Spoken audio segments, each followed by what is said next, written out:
We're back with Jay FENICHEL, and of course, we're talking about the Drummer's Almanac.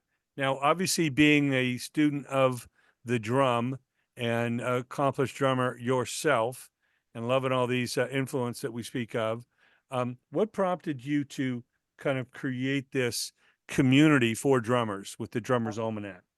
So as I said, so a lot of the stuff when I was growing up, it was like playing by ear. Now I had lessons, I was taking lessons, but I was really focused on fancy, flashy type of stuff. Um, and I was impressive sounding, but my time wasn't great because I didn't really know exactly what I was doing. A lot of times I would just play by ear. I was playing the sounds that I would hear. I could play to those Rush songs, but I didn't really understand how Neil was thinking. I just could play on top of him, if that makes sense. And that took me really far all through high school. But when I went to audition for college, I was sitting there. All the teachers were kind of lined up, and I was auditioning at SUNY Purchase. Are you familiar with Purchase, upstate New York? Sure. Okay, it's like in White Plains. Yeah. And they were telling me, listen, this is a very tough department to get into. We have a small department. The jazz program is very new. We're very young. He's like, so we're really only looking for three new freshmen, and we don't need any drummers. Like we have plenty of drummers. We're good. So I'm just getting you a heads up that you're probably not going to get in. So at the audition, I'm already kind of nervous. And I went through the whole thing, and it was kind of vanilla. I was kind of going through. I didn't want to make any mistakes, but I also wasn't standing out. So the last thing he had me do was just trade fours, which is you just play some time, and then you solo. You play time, you solo, and Mhm. there's a bass player playing along with me. The first two rounds, I was just kind of very mellow, very chilling out, not really doing much. And again, I'm looking over to the teachers, and they're yawning. They're bored out of their skull. Wow. So I'm like, man, I got to do something. I know I have all these chops, even though I don't know exactly know what I'm doing. I got to do something. So for the third round, I just let it loose. I closed my eyes, I grit my teeth, and I just kind of played every frantic, fast thing I could think of. And then just by the grace of God, I came around and boom, I hit that one right with the bass player. And these guys were like blown away. They're like, oh my God, he's a drumming genius. He's the next Neil Peart. He's the next, Mm. they took me in right on the spot. They pretty much accepted me to the program. The challenge was when I got to school, I couldn't duplicate that. So very quickly the teachers realized that they brought this guy in the program thinking I was like a prodigy, and I didn't really know my stuff. So that forced me to kind of rethink my whole teaching style or my whole playing style. I had to Sure. kind of break it all the way to the beginning, and ask some really tough questions about my playing. I mean, it was like you ever see the movie Whiplash, where the Yeah. teachers are like really digging in.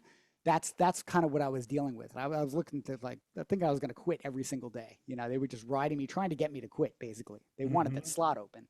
But it made me really examine my playing and go back to basics and foundation and ask questions that I never asked before. But in doing that, I rebuilt myself up, and it carved out this whole system of teaching. Okay. So the way I started learning how to do this stuff is the way I teach it now.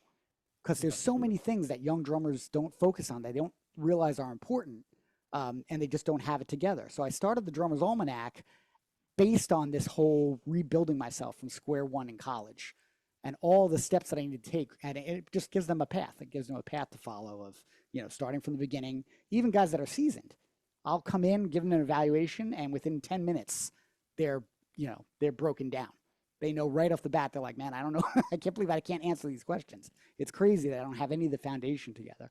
So my whole thing is just about a community of drummers helping each other build up that foundation and really make it strong and hold them accountable to practicing. And that's been my concept. It's more like a workout app. Okay. It's like P90X for drums, because it's all just about getting in there, doing the practice routines, and, holding everybody together. So it's not exactly education. It's more like that. It's more about that accountability community and getting everyone to focus on practicing the right things, if that makes sense. Yeah, of course.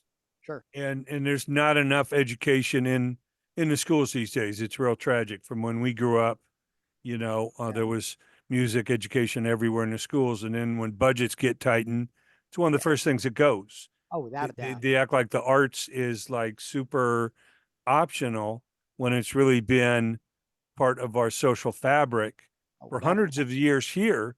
But if you go to Hmm. classical music around the world, it's thousands of years. Music Sure. has been a part of society, and You know, it's important. You got to have that balance. Everybody can't be a computer scientist, you know? 100%.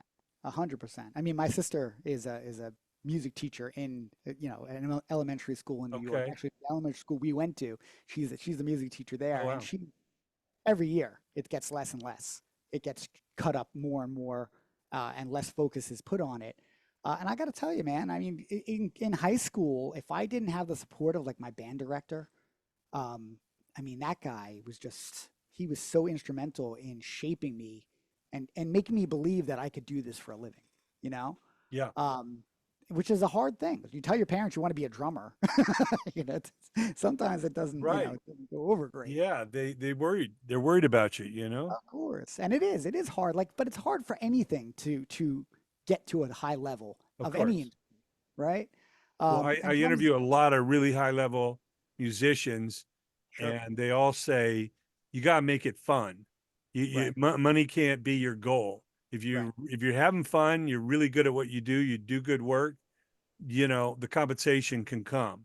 But absolutely. if you think this is a quick way to make a buck, you're in the wrong tree, you know? Right. Thinking that you're just going to be the rock star thing. And, we all go through that. All the guys, like I did that. I was, coming out of college, I had a band and we Yeah. toured, we got really close and we got like the You all deal. think you're going to get lucky, you know? I call it the lottery effect, you know? And It's that's what like, it is. hey, It's we got four guys just like the Beatles or Bon Jovi, man. Maybe we can be the one, you know? right.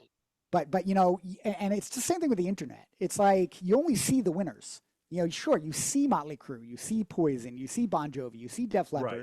Leppard. But those are the guys that won. And yeah, they're all over the place.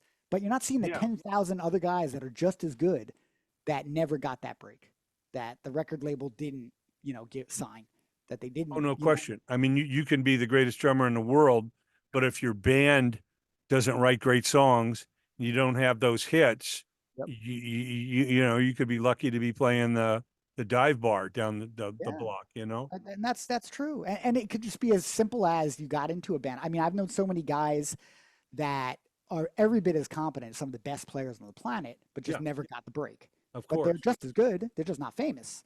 Then I've Yeah. seen guys, students that have come to me that have been like, I just got a record deal and we're about to go on tour and into the studio and I can't play to a click. So I need you to help me. And it's like, and then I hear the guy play and it's like he could barely play. He could just kind of keep a solid beat and that's it. But now he's going to be in this band that got this big shot. So that's kind of what you're dealing with when you're in any kind of music or I feel like any arts field, right? Yeah. Well, we encourage everyone to go check out the Yeah, drummersalmanac.com. And of now it's course, actually on, Study the Drums is we've rebranded. So the Drummers Almanac is my handle, and the yep, site is still there, but Study the Drums app is now my new study the my new. drums at, and of course, you're on Instagram, the Drummers Yeah, Almanac. yeah, Fantastic. Check him out. It is Jay Finichel. Here we go.